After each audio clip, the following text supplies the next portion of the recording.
आजाद भारत के अंदर अगर किसी को महात्मा गांधी का नाम पसंद नहीं आए और सनातन के नाम पे या हिंदू धर्म के नाम पे जो सरकार बने उसको शंकराचार्य पसंद नहीं आए, तो आप सोच लो कि हम कैसे दौर में जी रहे हैं। ये सोचने की बात है, ये समझने की बात है कि 24 घंटे जिस धर्म, जिस राम का नाम लेने की बात करते हैं, जिस सनातन का नाम लेने की बात करते हैं, उस धर्म का सबसे बड़ा धर्म गुरु शंकराचार्य उनको पसंद नहीं आ रहा, क्योंकि वो उनकी चापलूसी नहीं कर रहा है। वो उनसे सवाल पूछ रहा है कि आपके आने के बाद ये गौ माता की जो कटाई हो रही थी, इसका हम विश्व के अंदर, जो पहले हम बहुत नीचे थे, वो नंबर 1 पे कैसे पहुंच गए, 2, 3, 4 पे कैसे पहुंच गए। वो सवाल उनको अजीब लगते हैं।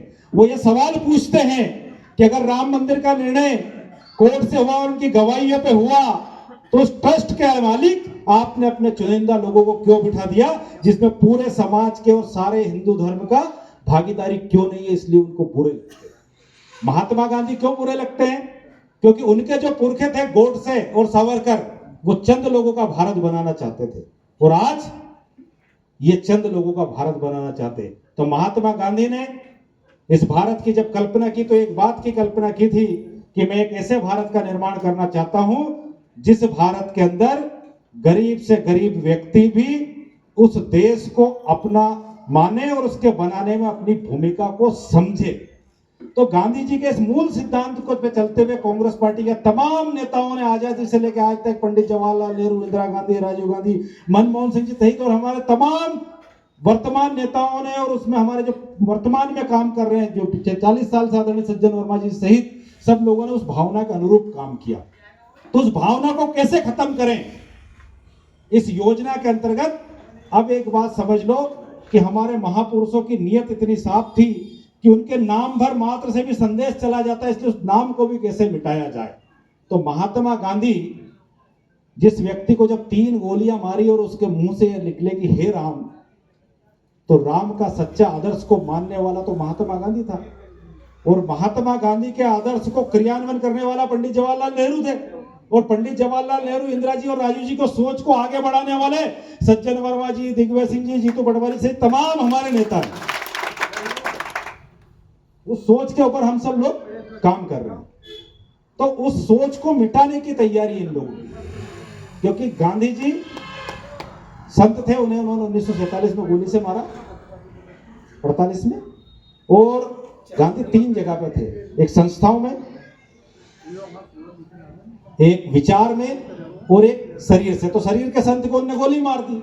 फिर बाद में गोडसे के वारिसों को समझ में ऐसे काम नहीं चलेगा, तो उनने संस्थाओं पर कब्जा करना चालू किया। जो आजकल आप चाहे कोर्ट पे कब्जा मान लो, सीबीआई मान लो, ईडी मान लो, अब ये चुनाव आयोग का एसआईआर मान लो, ये महात्मा गांधी और कांग्रेस की सोच को खत्म करने की तैयारी उनकी है। पर कांग्रेस का विचार और कांग्रेस की सोच किसी कीमत पे नहीं मर सकती। कांग्रेस का नेतृत्व, और सबसे बड़ी बात, भारतीय जनता पार्टी के लोगों को तो चुल्लू भर पानी में डूब मरना चाहिए, तो चुल्लू भर पानी में डूब मरना चाहिए कि जिस शहर को हम लगातार 8 साल से देश का सबसे स्वच्छ शहर घोषित करते आए हैं, वहां ट्रिपल इंजन की सरकार ड्रेनेज का पानी पिला के 24 लोगों की हत्या कर दे, और हमारे नेता सज्जन वर्मा जी और कांग्रेस का प्रतिनिधिमंडल जाए तो भाड़े के किराएदारों सामने खड़े करके उनको रोकने की कोशिश करे। हमारे नेता राहुल गांधी जी और प्रदेश अध्यक्ष और सज्जन वर्मा जी जब उनसे मिलने जाए और उनकी मदद करे, तो उनका बेशर्म बेहरूपिया, अगर हमसे गलती हो जाती है तो उस गलती के कारण हमारा सर शर्म से झुकता है। 24 लोगों की जान गई, और उनका बेशर्म मंत्री कैलाश विजयवर्गीय कांग्रेस के लोगों से जवाब मांगता है, तो ये कैसा दौर है? अरे हमारे नेता तो 24 घंटे खड़े रहे वहां पे जाके। हमारे नेता अगर नहीं होते तो तुम्हारी सरकार की कान में जू तक नहीं रेंगती। अगर सज्जन वर्मा जी वहां नहीं लगे थे 10 दिनों तक लगातार, अगर हमारे प्रदेश अध्यक्ष नेता प्रतिपक्ष से पूरी कांग्रेस संघर्ष नहीं करती और राहुल गांधी नहीं आता, तो आप तो इलाज भी नहीं कराते, और आपके पास सरकार, आपके पास सब कुछ, और आपकी कोरी घोषणा। हाँ, और आपने एक पत्रकार अगर सवाल पूछे तो बोलो हुआ क्या है? मतलब 24 लोग, 20 लोग के मरने के बाद ड्रेनेज का 1400 से ज्यादा लोग एडमिट, और उस नेता से पूछे कि हुआ क्या? बोले घंटा।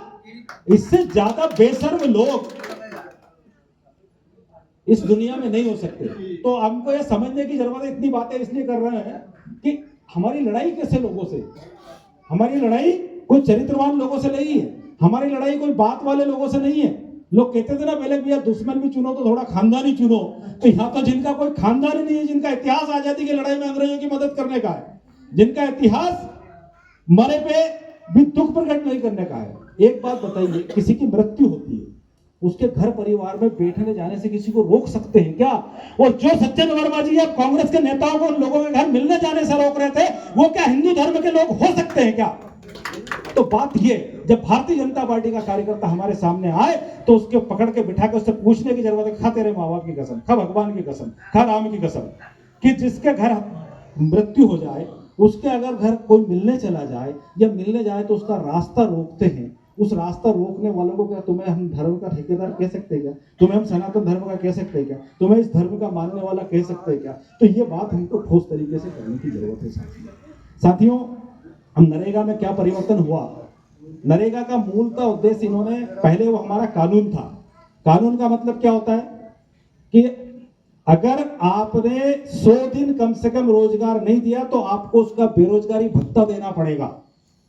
और नरेगा की मजदूरी का 100% जो राशि थी वो केंद्र सरकार देती थी। जब भैया सांसद थे उसके पहले के कार्यकाल में योजना पास हुई और उसका वास्तविक स्वरूप जब लागू हुआ तो उसमें पूरी राशि देते थे। राज्य सरकार कौन सी राशि मिलाती थी? मान लीजिए आपने एक तलाई खुदवाई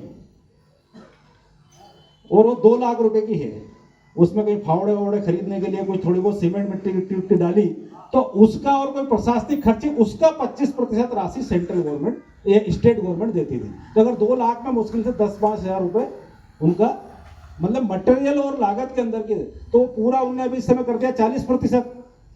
दूसरी बात यह कि काम सीधा 100 ग्राम पंचायत देती थी, अब आने वाले समय में काम मोदी सरकार के चुनिंदा ठेकेदार देंगे।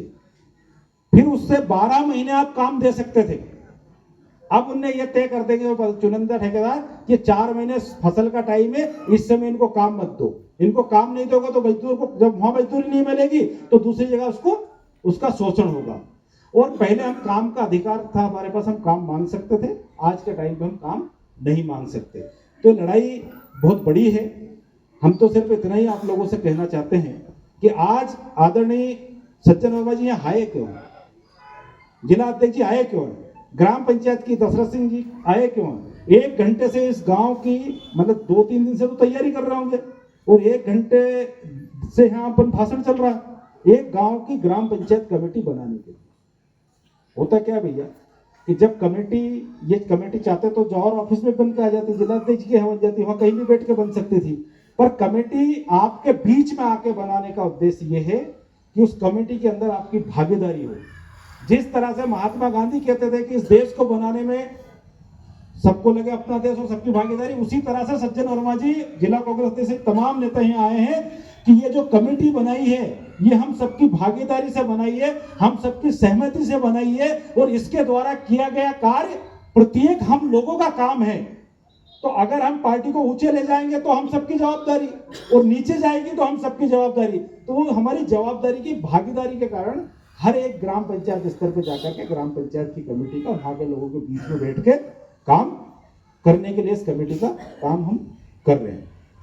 तो आप तो सब लोग बहुत मजबूत हैं और मजबूत के साथ साथ ही है ना बात चलती है कि कांग्रेस के लोगों को, बहुत सारे लोगों को एक होना चाहिए। कांग्रेस तो हमेशा ही एक है।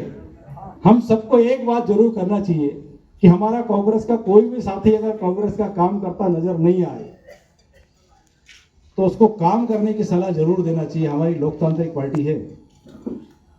अगर मैं सोचता हूं कि मुझे विधानसभा का चुनाव लड़ना है और मैं राजा बाबू की तरह से नुक्ते और बैठने और ब्याहों में जाता हूं और जब आपकी फसल का भाव नहीं मिलता, जब आपका सोयाबीन खराब होता है और वो धरने देने के लिए 1000 और 500 लोग और सड़कों पे नहीं उतारता है तो उसको विधानसभा चुनाव लड़ने का कोई अधिकार नहीं है। अगर मैं जनपद का चुनाव लड़ना चाहता हूं, यह किसी एक व्यक्ति के लिए बात नहीं चल रही है कि मान लीजिए ये हमारे चौहान साहब चुनाव लड़े, मान लीजिए घनश्याम यहाँ बैठे हैं, जगदीश यहाँ बैठे हैं, राजकुमार यहाँ बैठे हैं, इनकी बात नहीं चल रही।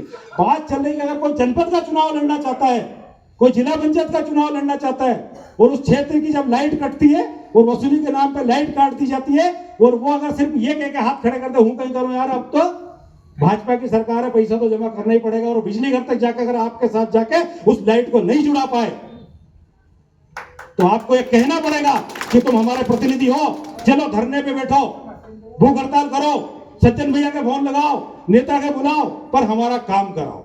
जो प्रतिनिधि वो काम नहीं करे उस प्रतिनिधि को आपको काम कराने की, याद दिलाने की आपकी जवाबदारी है।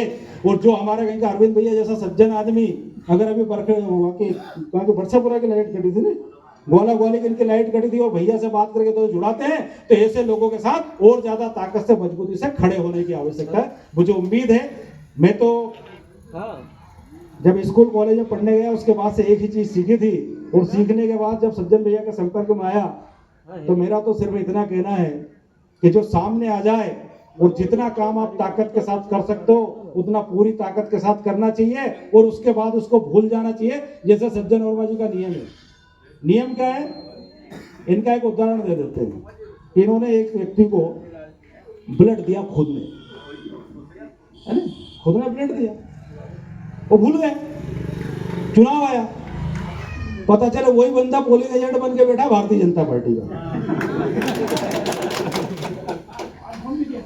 कोई बात नहीं, वो बैठा, पर लोगों ने खूब 15-20 हजार वोट ज्यादा दिए और सज्जन भैया को चुनाव जिताया। कभी कभी गलतियां होती है, कभी कभी तो क्या होता है कि रावण ने भी शासन कर लिया, कंस ने भी कर लिया, पर याद राम और कृष्ण के शासन को करते हैं तो मंत्री भले कैलाश विजय बन जाए, विजय शाह बन जाए, पर याद तो लोग सज्जन वर्मा को सीओर के प्रभारी मंत्री के रूप में करते हैं। आप सब लोगों ने मुझे बहुत गौर से